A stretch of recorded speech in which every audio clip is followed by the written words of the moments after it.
What's up, guys? Haven't made a video in a while. It's been a couple weeks. But, you know, here I am now. So right now it's getting quite warm in Arizona. And also just, it's getting, especially for me and my morning drives to work, the sun is getting unbelievably bright. I'm like getting blinded on the way to work. You guys might see here in the video once I actually get down to that road.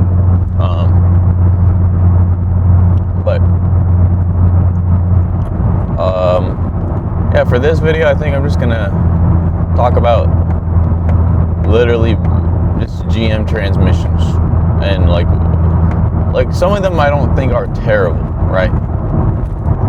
And so I'll stick with well, actually, I can do all of them, but for GM, I'll start with the old trans. Right, we'll go with the 4L60, you know, the mighty one, the loved but the hated.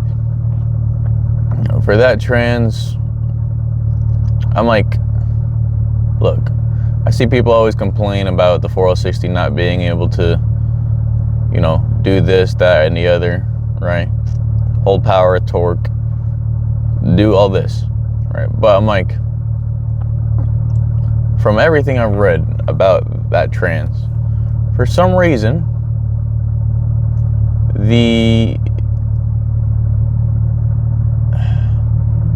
way they built at least the internals of the 4L60 for the performance vehicles compared to the actual trucks themselves, trucks and SUVs that ever had them, they built the performance ones like significantly, well, not significant, but much stronger, right?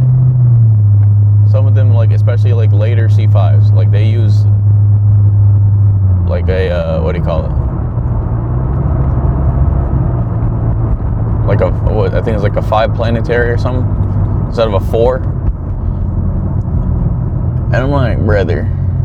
And then also asking the same trans, right? Because from a tuning standpoint or from a gear ratio perspective, it's the same. It doesn't change whether you go from a Silverado or whether you go to these Camaros and Corvettes. It does not change. The gear ratios individually stay the same, but the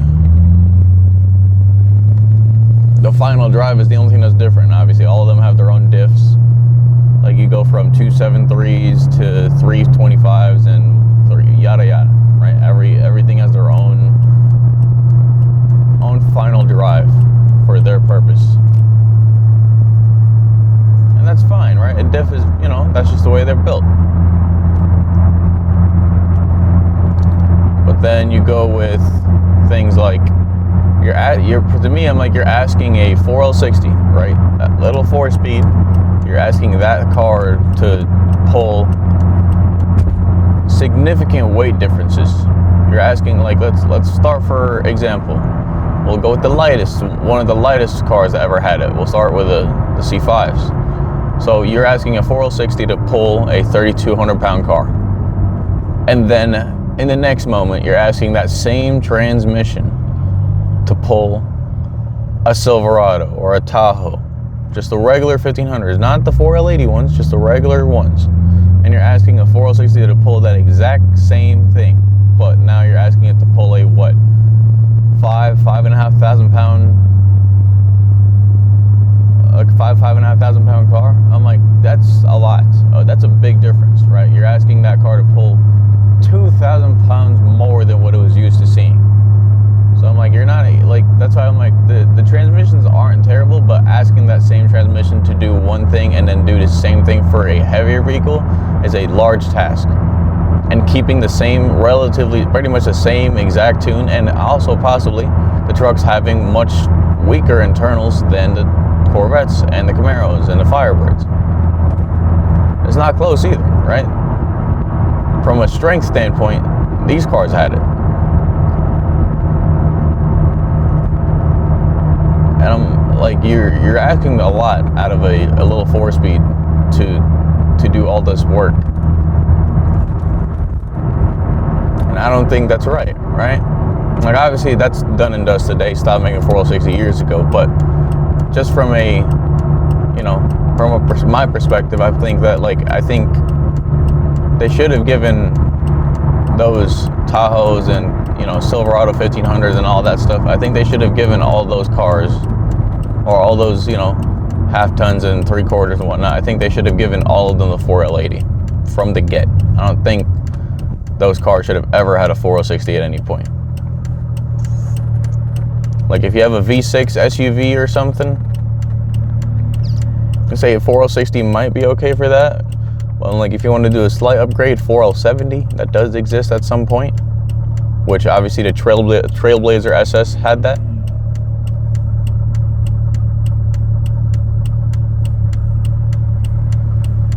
But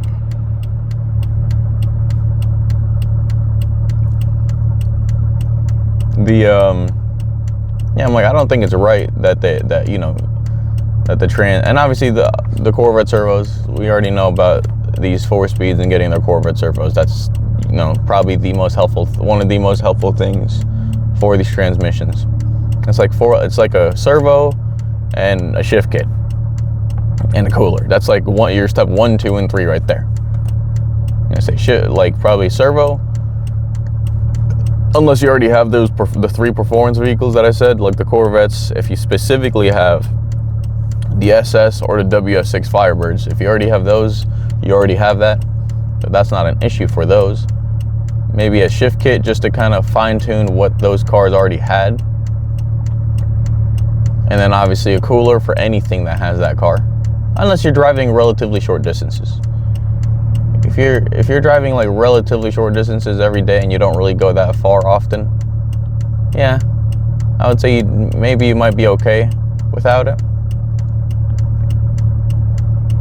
Especially I think if you live down in, up north and whatnot, in colder areas, I don't think you need it too much. Unless you're driving, like I said, if you're driving far distances like all the time, like let's say you're constantly going on the highway, right? If that's where your work is and you're constantly going highway driving, I recommend it. Right? That trans is obviously gonna heat up. Oh, pause on that.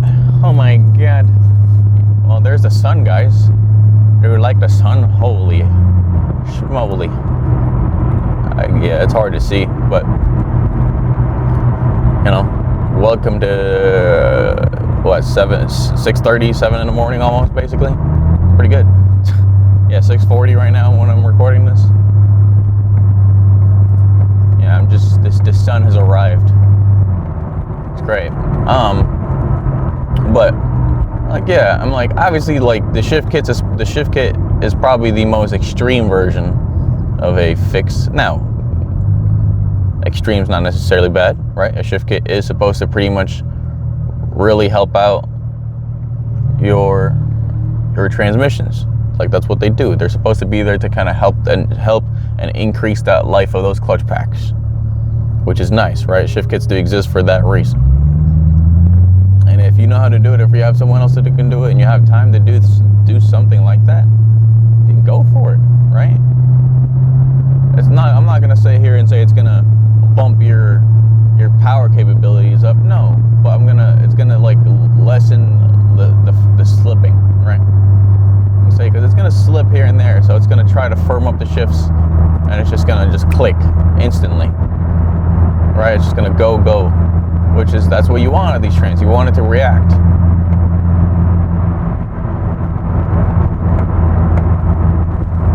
And obviously, the cheapest ones will always be a servo. That's always the cheapest, quick swap, boom, done, right? And then now you can kind of shift a little bit. You'll feel it shift a little bit better. I'm not gonna, like I said, in any of these little upgrades, I'm not gonna sit here and act like that's gonna be your, almighty power save. No, right? You're still asking this transmission to move mass over mass. And you're asking, like I said, the only thing I don't like about the way GM did it was them basically asking that transmission to move from one moment move a 3,200 pound car, and then the next moment move a literally a 2.5 ton vehicle. I'm like, that's insane. Like, you go from 3,200 pounds to 5,500 pounds, and it's the same trans, right? Same trans with worse internals. They're worse. So I'm like, that's ridiculous. And I think the same can be said for a lot of transmissions, right? A lot of companies do that where they just make one transmission, but it's cheaper that way, right? It's cheaper to make one trans and throw it in all these vehicles. But then whenever you see transmission repairs, right? The most often ones that you will always see for transmission repairs will always be the big vehicles. One, because obviously they get worked more. They are the workhorses. They're gonna get put through more. But then you'll see all these high mileage of these other cars, and their transmissions last a little bit longer because of the sheer fact that you're not asking the transmission to pull this sheer weight of the 1/2 tons and 3/4 ton vehicles.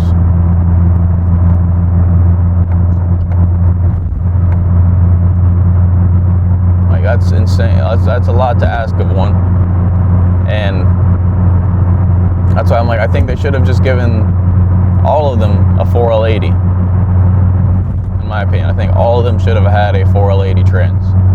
For the Corvettes, I guess they could have, like, you know, especially for the Corvettes, Camaros of that time with the C5s and F bodies, you know, 4-speed is all they had. I wish they would have made the 6-speed earlier, but you know, this is what they had. So I'm like, the only thing I wish is that they would have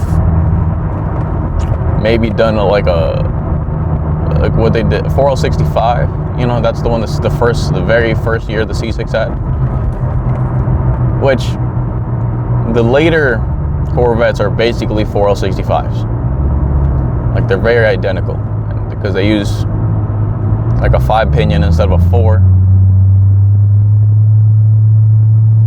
Input shaft's a little bit stronger. Valve body got revised and improved. You know, all the little things to kind of help it out. But I'm not gonna sit here and it's gonna magically make all this amount of power. It's not, right?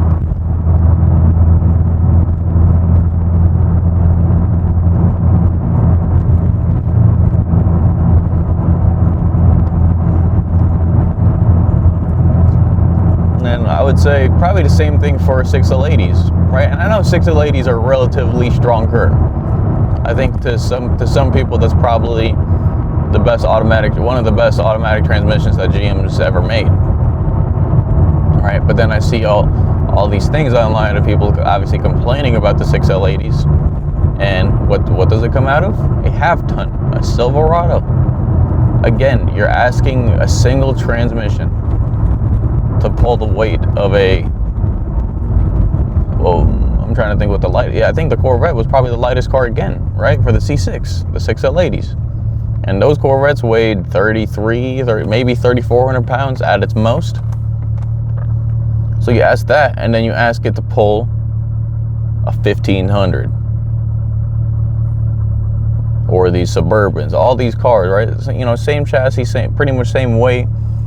But you go from said weight to 2,000 pounds over what it was once just doing. So yes, that's a lot to ask out of these cars. That's insane.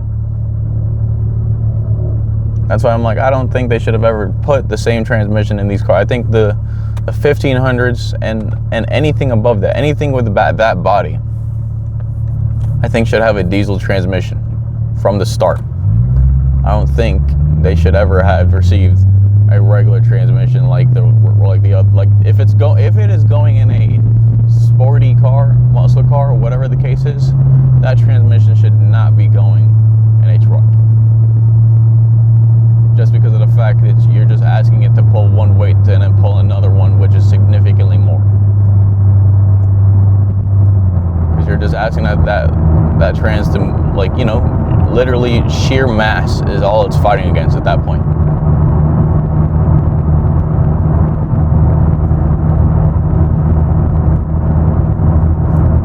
then, like, I think if like the older ones, I think the 6L90, that probably would have been just fine for those Silverados. Obviously, the transmissions, I'm not going to say they're going to be indestructible just because they switch to a diesel transmission. It's not, right? If I say switch to a 4L80 and do this and that, I'm not going to sit here and say that's going to become the most indestructible trans. It's not. Okay? I just think there should have been better options from factory. Like, you still have the ability to obviously help the trans out, like, especially if you live down here in Arizona like me.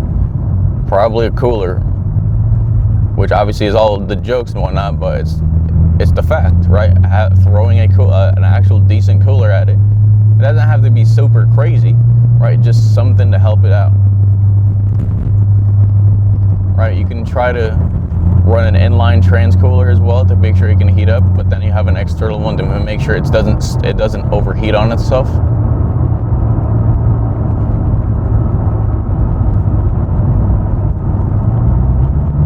You've got to try to figure out what's best to help these transmissions out.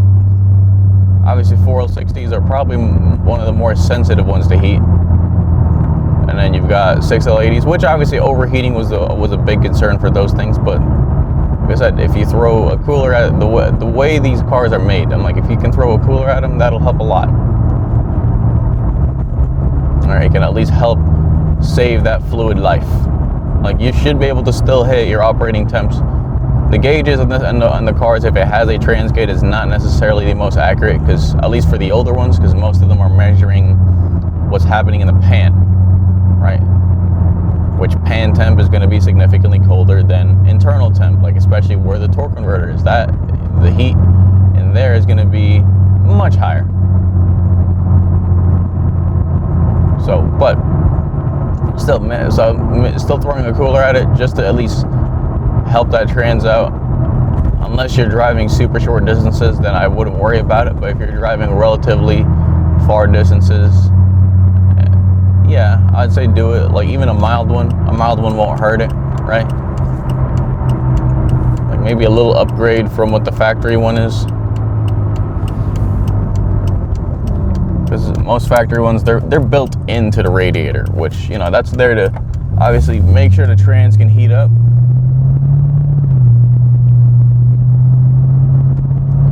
And then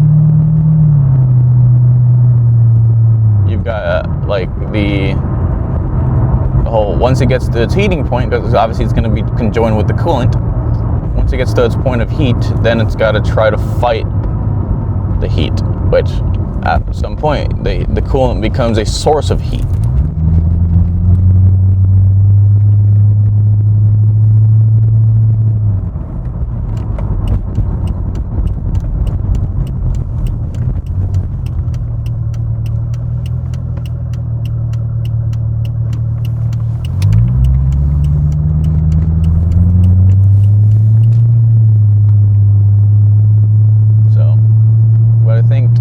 That's just how I feel. I mean, and you know, you could look into it more if you like. That's just how I feel when it comes to those transmissions. And probably could say the same about the 8 speeds and 10 speeds, but the 8 speeds and 10 speeds are actually made relatively stronger than previous ones, right? Like, obviously they still have their issues. I'm not gonna sit here and say that the 8 speed and 10 speeds of these newer GM vehicles are perfect. They're not. Right, they still have their own issues, and they're quite bad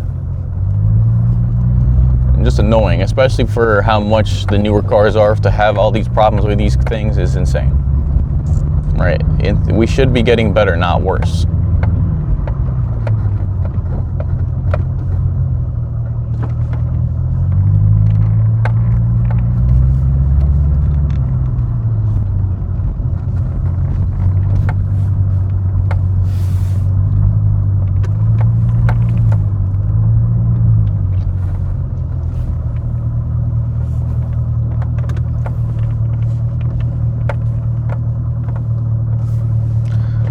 All right, though. I am at work. I am now at the sun. Holy crap. And all right, though.